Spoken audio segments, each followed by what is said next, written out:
This NFL Week 1 pregame show on the Propcast is brought to you by Underdog Fantasy. Make sure you guys use that promo code MACHINE to score up to 1,000 in bonus cash. And we're also brought to you by Rhythm. Get your 7-day free trial today by going to sportsgamblingpodcast.com/rhythm. That's sportsgamblingpodcast.com/RITHMM. And still time to join the free roll football contest up to 3,500 in prizes up for grabs. Just go to sportsgamblingpodcast.com/free roll to enter today. Welcome everyone to the Propcast. NFL Week 1 officially here, and we are back with our pregame shows like we had last season. We're going to rapid fire through all the games. We'll give you our player props. We'll put together a touchdown parlay at the end, and then we'll be well on our way to be ready for NFL Week 1 with games kicking off in about an hour and about 25 minutes here. So plenty of time here to get in all your last-minute bets, your prop bets, put together your parlays, your same-game parlays, whatever you need to do to crush the books here in NFL Week 1. But joining me, as he did last year, you guys know him as a voice over on the MLB Gambling Podcast. Find him also making appearances on the College Football Experience and, of course, on the NBA Gambling Podcast. It's Lonte Smith. Lonte, what's up, my man? We back. Munaf, man, I haven't seen you in like 2 months, 3 months, man. No podcast together in like 2 or 3 months, man. I'm glad the NFL is back. Glad we got the go ahead to get this show back on the road, man. I thought we did pretty good last year, so hopefully we can build on that and kind of get people going for a pregame show before they get into their actual bits and stuff. So yeah, man, I'm excited. Yeah, 100%, man. Again, this is going to be more of a rapid fire thing. Again, Chris and I do the propcast. If you want more in-depth details, that would be on our player props that we do give out. Tune us with us then on the daily pods, whether it's on YouTube you're watching or on the audio platform, whether it's on Spotify, Apple, wherever you do get it. So, Lonte, let's not waste any time. We got a lot of games to get through here. Let's start it here. Let's start here with my Texans here. They're going to be in Indy to take on the Colts here. Colts right now catching 3 points against the Houston Texans. A rematch of last year where the Colts were a fourth down conversion away from being the AFC South champions, but the Texans did take that crown last year. What are you looking at as player props in this game here?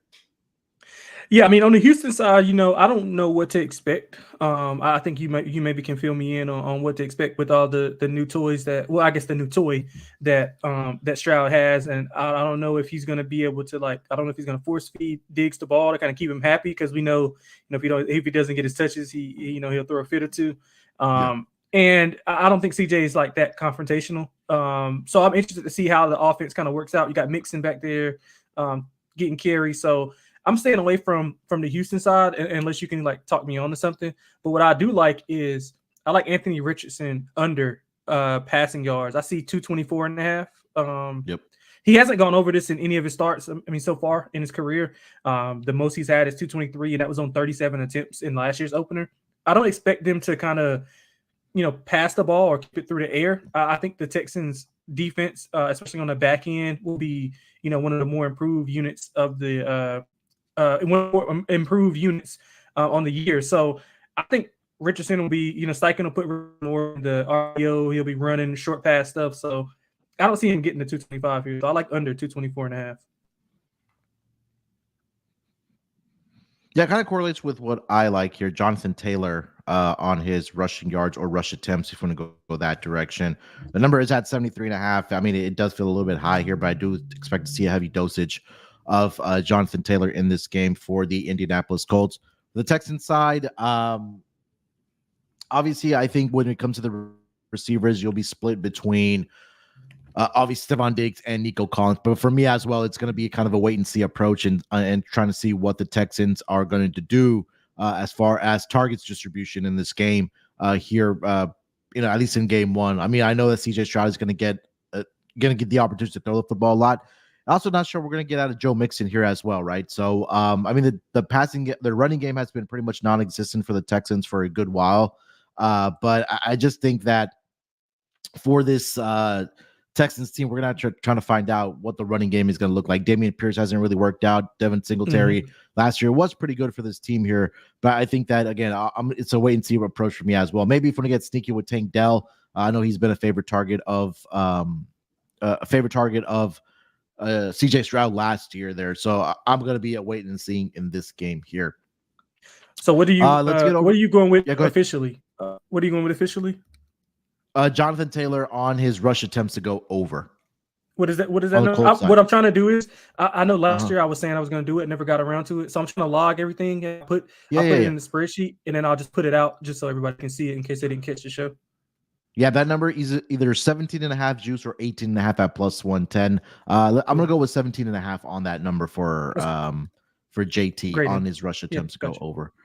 All right, let's get over to the Cardinals and the Bills game here. Obviously, Marvin Harrison Jr., the new shiny toy there for the Arizona Cardinals here. And again, like we just talked about, Stephon Diggs now over to the Texans. Life after Stephon Diggs in Buffalo here. Lonte, do you have any player props for this game? Not really. The only thing that like I said, this is kind of a new territory for both of these teams. I know Kyler is the one constant, but Marvin Harrison, I know he's going to be everybody's darling for this year. But and I mean, rightfully so. The Bills secondary is going through an overhaul. They lost 2 linebackers, if I'm not mistaken. So it could be time for, Trey McBride to kind of get things going. So I'm leaning towards him, but I haven't played it yet. Also, I was looking at Kincaid over his receptions and yards. It's 225 available targets without Diggs and Gabriel. I think they'll be running more 12 personnel with Knox back healthy. I just haven't pulled a trigger there yet. So I would lean to both of the tight ends going over their receptions and yards, but I just haven't pulled the trigger yet. I like Josh Allen's rushing yards to go over in this game. I did play it at 31.5. It's up to 33.5 now. I still think that he's going to utilize his legs for sure when it comes to this Bills offense. And I mean, even without Stephon Diggs, or the case might be, like you mentioned, it is a new era there for the Bills. I think that I'm in your camp as well. I think that they're going to utilize their tight ends a little more between Dawson Knox and also Dalton Kincaid. So official play, I did play for this game. Josh Allen over the current number right now is 33.5 on its rushing yards. I do like it for that game. Let's get over to the battle of the Florida teams, the Jacksonville Jaguars and the Miami Dolphins. Obviously, everybody knows the news this morning of Tyreek Hill, who got pulled over for a traffic violation, got into a little bit of a verbal or not a little bit, but did get into a verbal confrontation, got detained, got released. But he will be playing in this game against the Jacksonville Jaguars. Actually did happen right outside of the stadium there. But it seems like, it will be all go for Tyreek Hill in this game here. Lonte, any player props between the Jags and the Dolphins? Yeah, I like one, which is one of my favorite ones of the year that I was playing last year. I like Christian Kirk over 20.5 longest reception. I think the toys have changed with the Gabriel coming in. You got the rookie and Brian Thomas for Jacksonville. Offensive line should be a little bit better if they can stay healthy. So I think Kirk is the long target. A lot of those other guys will take away the underneath, kind of like with Evan Ingram. So I like Kirk over 20.5 longest reception. I would lean over to, if you want some more action, I would lean over on Evan Ingram 45.5. But as far as Miami, I mean, you never know with Miami. I mean, they're just loaded all over the place. You never know who's going to get theirs. I mean, obviously Tyreek is going to be Tyreek, but I don't have any confidence right now to play anything. I'll just wait for some more data. So officially, I like Kirk over 20.5 longest reception. Yeah, I like Devon Achane. I'll save that for the touchdown parlay. I do like him to find the end zone here today. I like your angle on Evan Ingram over 45.5 receiving yards in this game. I'm going to play Tyreek, man. I think he does have a 100-yard game here for this Dolphins team. The number right now is at 96.5. I mean, we know this guy could get that in 2 catches, honestly, when it comes to Tyreek Hill. So I do like Tyreek Hill over 96.5 receiving yards for this game. Let's get over to the Patriots and the Bengals. I didn't have anything for this game. I do see a note that just came across that Jamar Chase will be playing. He's officially listed as active, but is dealing with a quote-unquote illness. And it says that expected to be limited in this game. So I didn't have anything for this game, Patriots and Bengals. You have anything for this one, Lonte? Just one, man. I like Ramondre Stevenson over his 14.5 receiving yards. I also like his receptions over 2.5 as well. Obviously, they don't have any weapons at all. A veteran quarterback, shaky offensive line. I think it'd be a lot of check downs. If you look at some of his numbers, whenever he's getting 3+ catches, he's going over this in 4 of the 7 games.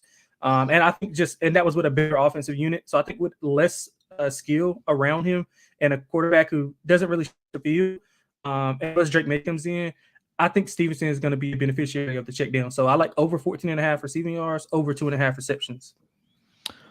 All right, let's get over to the Vikings and your Giants here. A lot I do like in this game here. I'll start out with Aaron Jones over on his receiving yards. That number was at 13.5. It's up to 14.5. I think that he can get to 3 catches, 20, 25 yards in this game. So I did play that for Aaron Jones.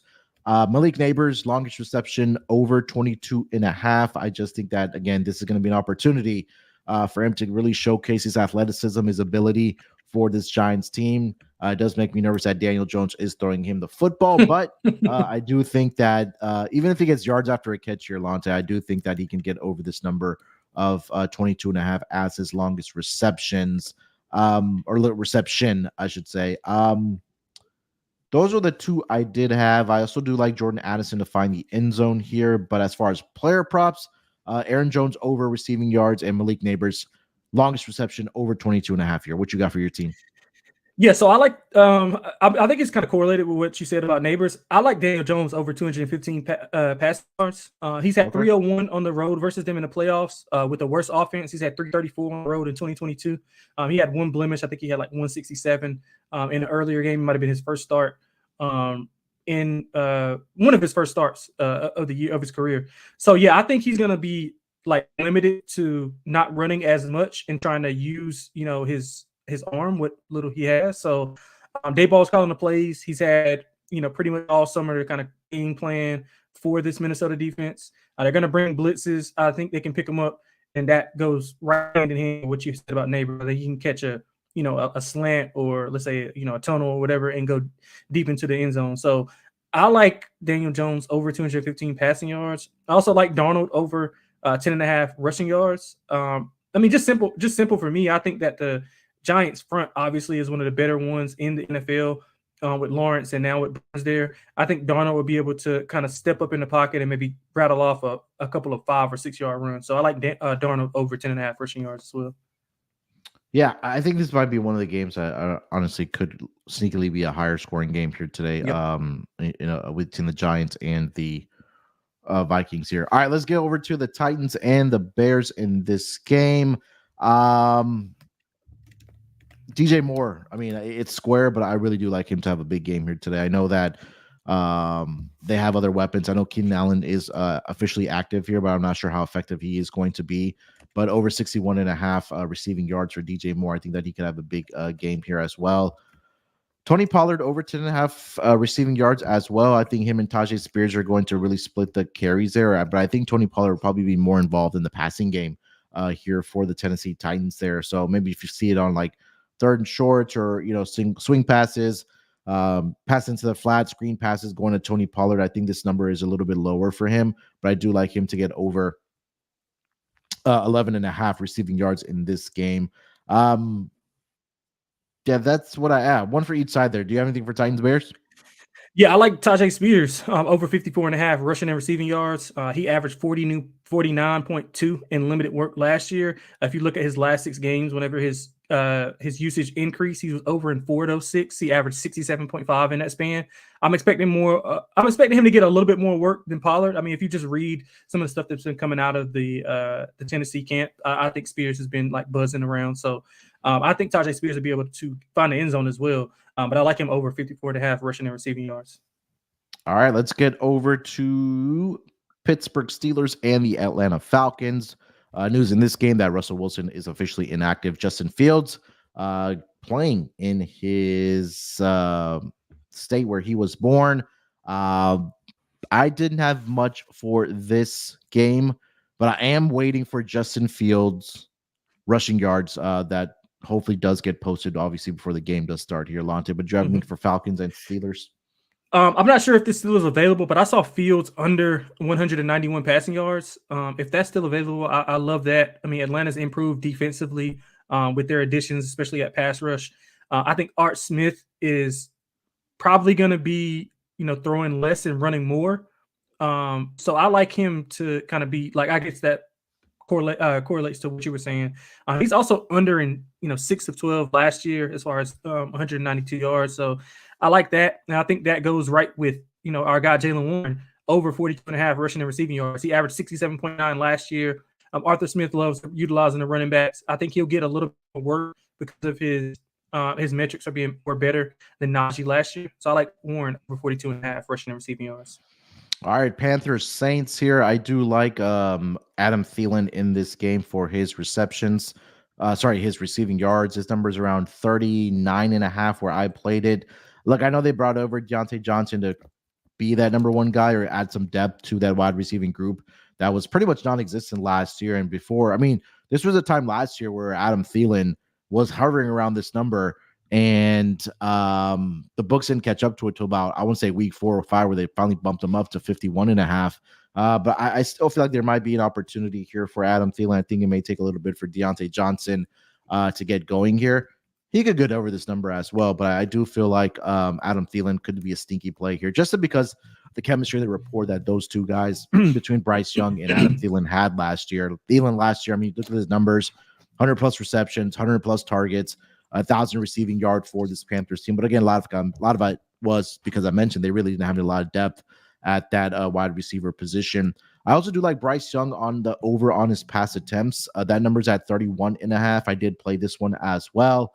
I think we'll see more of a passing approach here for the Carolina Panthers because of all the injuries and pretty much a non-existent backfield there for the Carolina Panthers. So those are the two that I did play here. Adam Thielen over on his receiving yards, 37.5 is the number right now. And then for Bryce Young, the pass attempts, let me get you that number officially. Played it it's at 30.5. Yeah, that's cool. I mean, I'm right with you with Thielen. I ladder him up to like 70+. So all of the increments between 40 and 70, kind of split a unit on that. Canales loves the slot receivers. If you see what he did with Godwin, even moving Mike Evans to the slot where he's doing a decent amount of work there. So he loves the slot guys. I think Thielen will he'll benefit from more talent around him and uplift in the play calling. He gets Johnson. Legette's going to give it a go. He's got a couple of more weapons around. I think Bryce will be improved. He was a safety valve for Bryce, like you mentioned. He was over this number in 11 of 17 games last year. And I think New Orleans secondary, it's okay. But I think Thielen can get over this number pretty easily. Maybe even in the first quarter and a half. I think he'll blow through this. So I love Thielen as well. I'm glad we agree on that. I also like Alvin Kamara over 84.5 rushing and receiving yards. I thought it was pretty low. He's averages 85 in his career versus Carolina. But if you look at just overall his numbers, he's over in 8 of his last 11 versus them. So I think Alvin is going to be, obviously we know Derek Carr is going to check the ball down, not going to stretch the field. I think he'll benefit from Carolina breaking in a new front seven. They got new linebackers. They lose Burns. So I don't think their pass rush will be as strong. I think Alvin Kamara benefits from that today. All right, let's get over to the I think that's all the morning games, if I'm not mistaken. Let's get over to the West Coast afternoon games. We'll start here with the Broncos and the Seahawks here. I didn't have a lot for this game. Honestly, I didn't even dig too much into this game here. Lonte, do you have anything for Broncos Seahawks? Man, my favorite player prop of the year already, and we just started.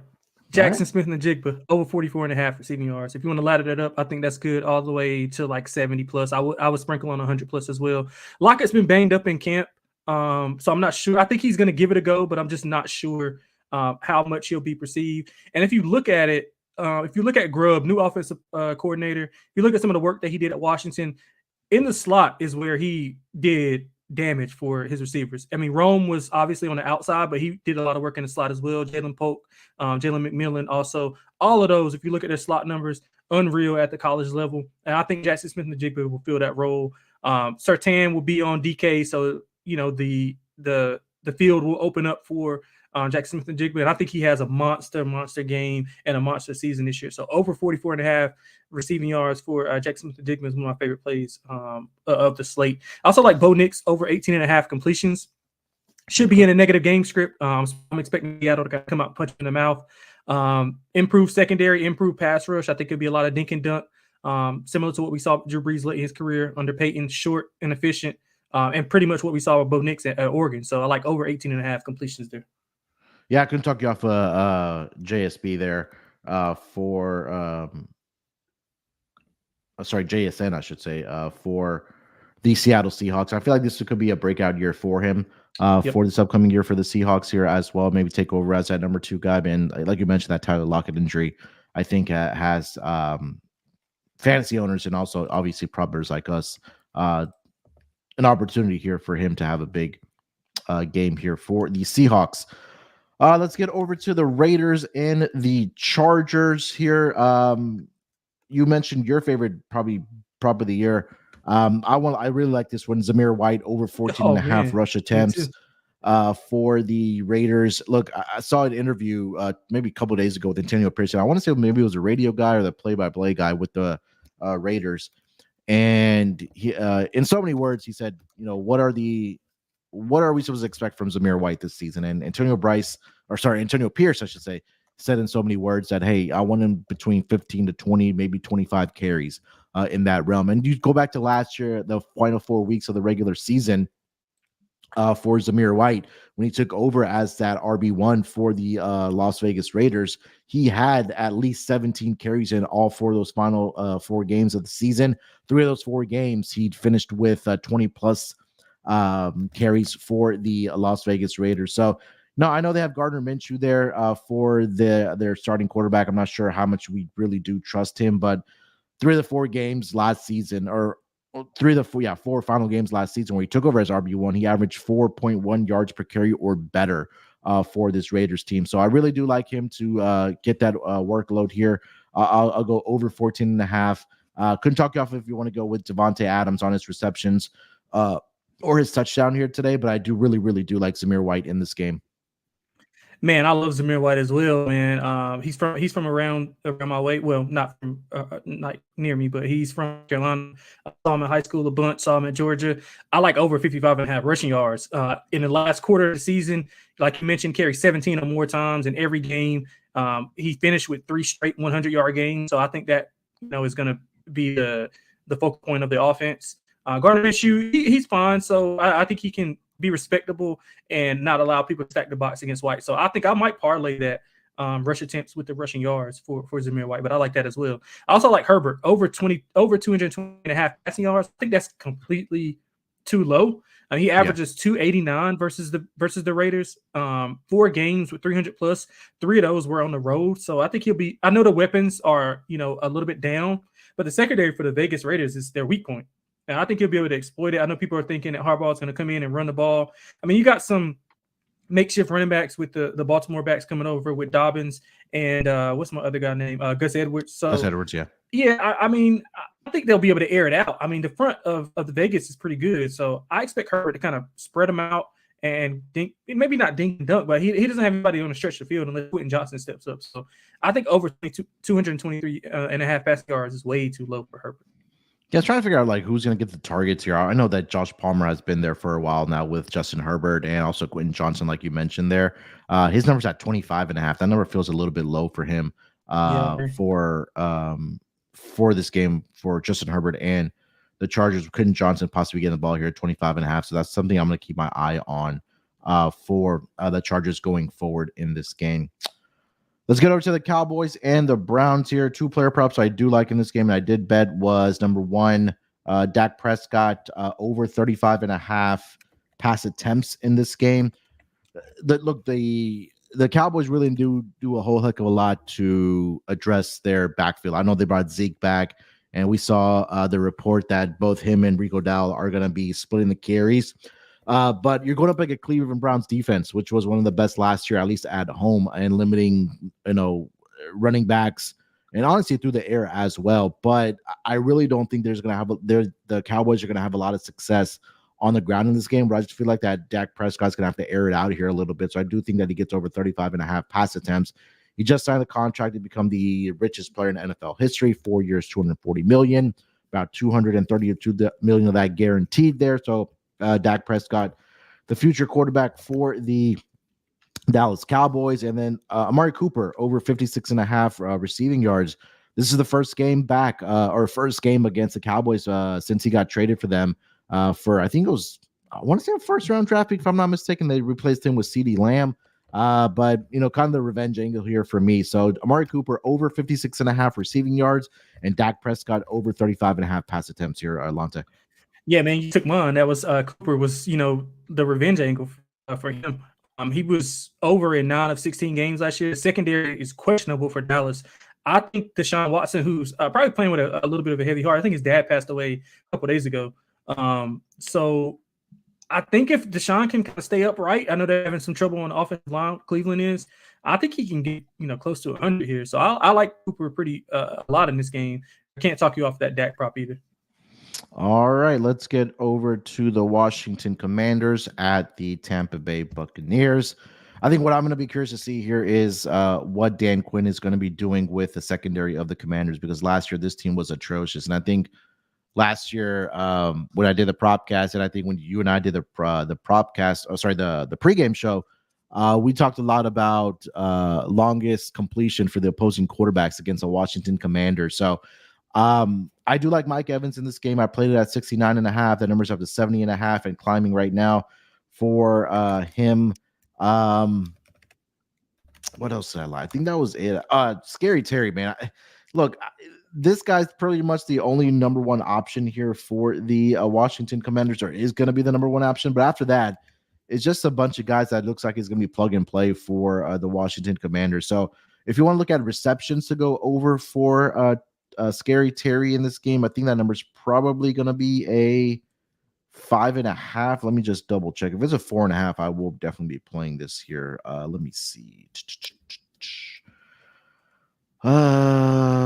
Scary Terry, he's at 4.5. It is juiced at -145 though, but I do like Scary Terry and Mike Evans in this game here as far as receiving props here, Lonte. Yeah, I didn't like much. I'm intrigued by this game to see what Daniels does against Todd Bowles' defense. I'm assuming that he'll use his legs a little bit more. So I'm going over 13.5 longest rush. I don't want to go over the yardage, but I think longest rush, if he rips one off, he can rip one off for 15, 16 yards. He'll get the attempts. I just don't know about the yardage. I'm assuming that they're going to try to kind of put a spy on him, maybe 2, to kind of keep him within range. But I think he'll slip away for a couple in the scramble drill. So I like over 13.5 longest rush. Man, we can't be back on the show without a tackle prop. I like Frankie Lou over 7.5 tackles and assists. He's new. He not new to the division because he was with Carolina, but he was one of the guys who kind of is going to makeshift that linebacking core for Washington. If you just look at some of his numbers for Carolina with not a lot of help, he kind of held his own. So I like Luvu over 7.5 tackles and assists. I know last season you and I talked a lot about Rachaad White for receptions and receiving yards. Yeah. I want to see what that number is right now for him, because his rushing yards, I think, was at 50 some odd yards. His receiving yards, let me pull up the exact number here. 21.5 is the number, and then his receptions are probably at a 1.5 heavily juiced, or 2.5. At actually 3.5 is the number for his reception. So I think if he gets 3 catches, I think he goes over 21.5 receiving yards for this Bucs he might team, do right? that in one play. I think he can do that in one play. Yeah, so I do like that for Rachaad White here. We'll keep that. We'll keep an eye on that here. But 21.5, I think is a pretty good number here for Rachaad White to go over on his receiving yards. All right, last game of the night, the Sunday night football game, the Rams and the Lions. I really didn't have a lot in this game. I feel like this is going to be a game where we do see points being put up. If you want to go Jared Goff over on his passing yards, I couldn't talk you off of that. That number is currently sitting at 270.5. I mean, I could see a world where he does get into 300 passing yards here tonight. I know that Amon-Ra St. Brown's going to get the targets, but I think obviously the market has definitely caught up to that over the past year or so. But his receptions right now is sitting at, let's see here, 7.5. So I'm not sure if I could get there. Sam Laporta's yardage is, I think, is always intriguing because I feel like he is going to be the security blanket for Jared Goff in the offense. And then I'm curious to see if Cooper Kupp is able to return to form, because I know Puka Nacua is dealing with an injury as well. He didn't play. I don't think he played any of the preseason games. But if Cooper Kupp is healthy and if he's able to return to form like he did prior to the injuries, I mean, where he was just walking into 100 plus receptions, 100-yard games, it was just easy for him for Cooper Kupp. So that's something I'm really going to be curious about in this game here. But what do you got for Rams Lions? Yeah, I think this is going to be on the lower end, on the low scoring end. I think both defenses are going to come to play. They got the familiarity there. I know everybody's expecting a high scoring game. I think defense will, play a part in the game. But I do like Laporta over 52.5 receiving yards. He didn't have a good game against these guys in the first round, but if you look after that, he was on fire. I think he had 2 100-yard games, double-digit targets. I think he had a double-digit catch game in there as well.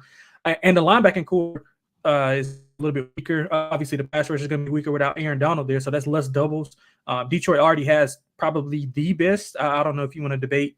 They probably have the best offensive line in the NFL. Oh, yeah. So I think they'll be able to hold up and hit Laporta across the middle with those linebackers covering him. So I love Laporta over 52.5. Wouldn't be surprised if he, has, an 80, 85-yard game. And man, listen, school has been out on this, but Blake Corum to score a touchdown plus 275. Man, I know everybody's been talking about it over the summer. I wish they kind of kept it quiet so we could probably get a 4 or 5 to 1. But yeah, I mean, I think Corum anytime touchdown plus 275.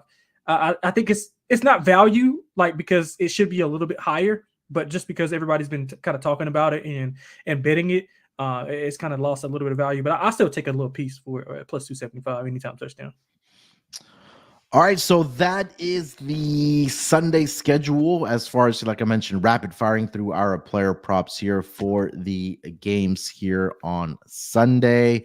Let's get over to our touchdown parlay here for the week 1 here, Lonte. And then I want to get into some bet rhythm stuff because they have been an absolute machine when it comes to their projections and things like that. We'll try to find some discrepancies and see if we can find a ladder opportunity for the games here today with bet rhythm. But all right, who do you like to find the end zone, man? Let's put our parlay together.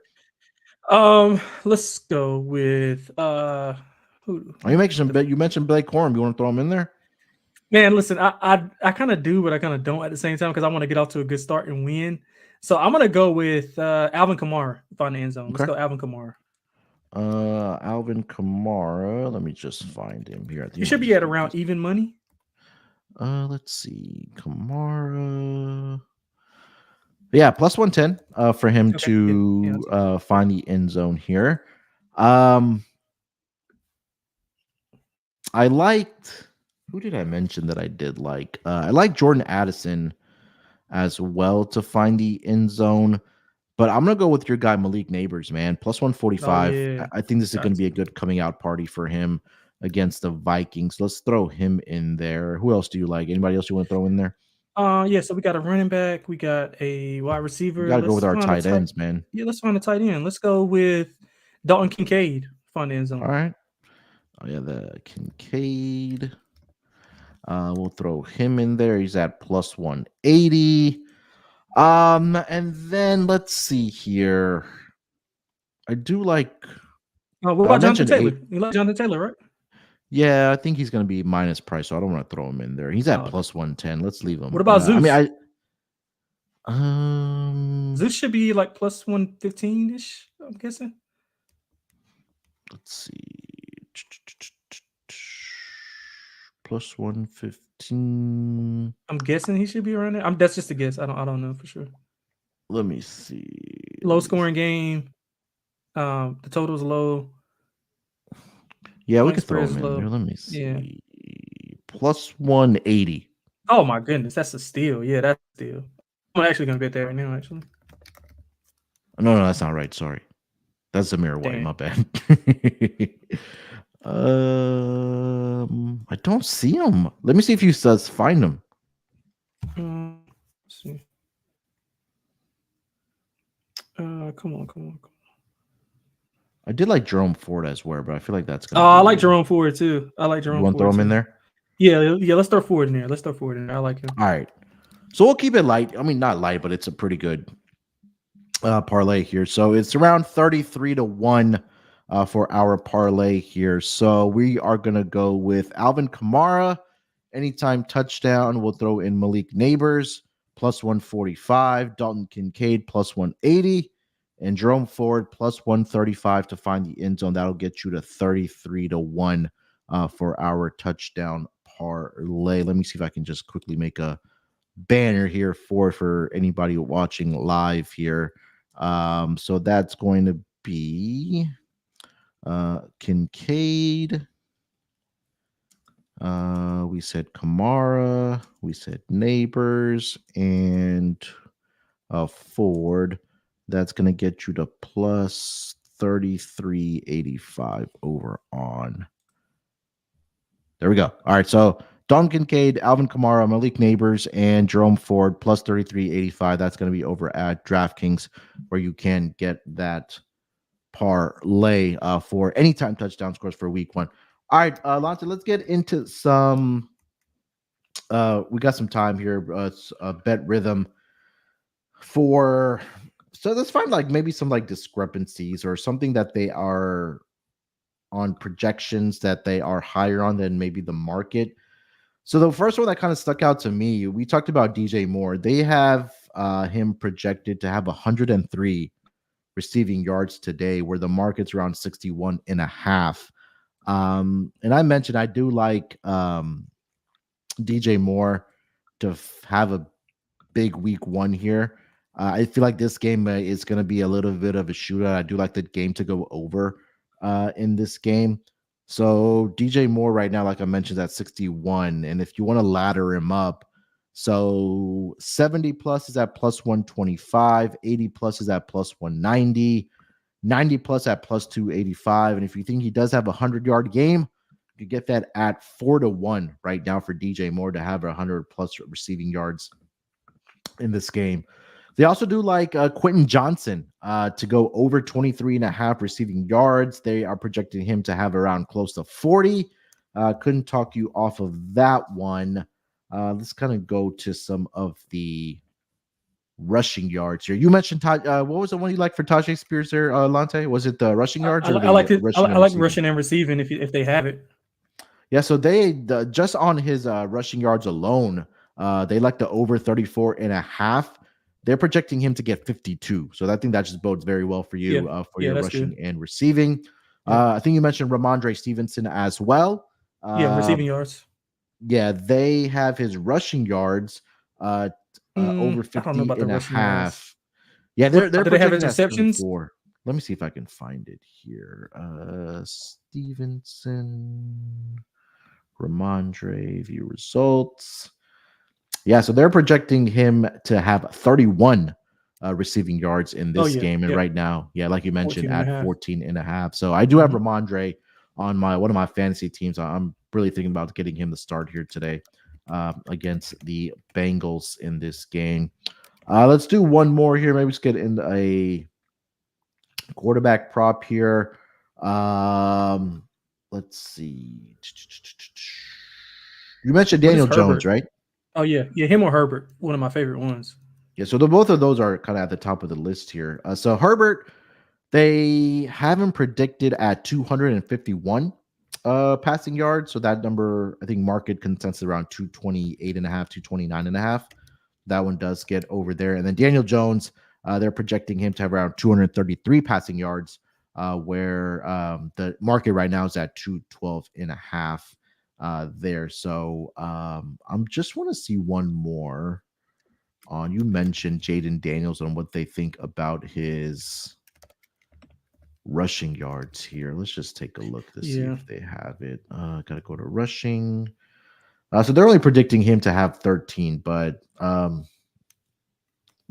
think maybe because he's a rookie or whatever the case might be.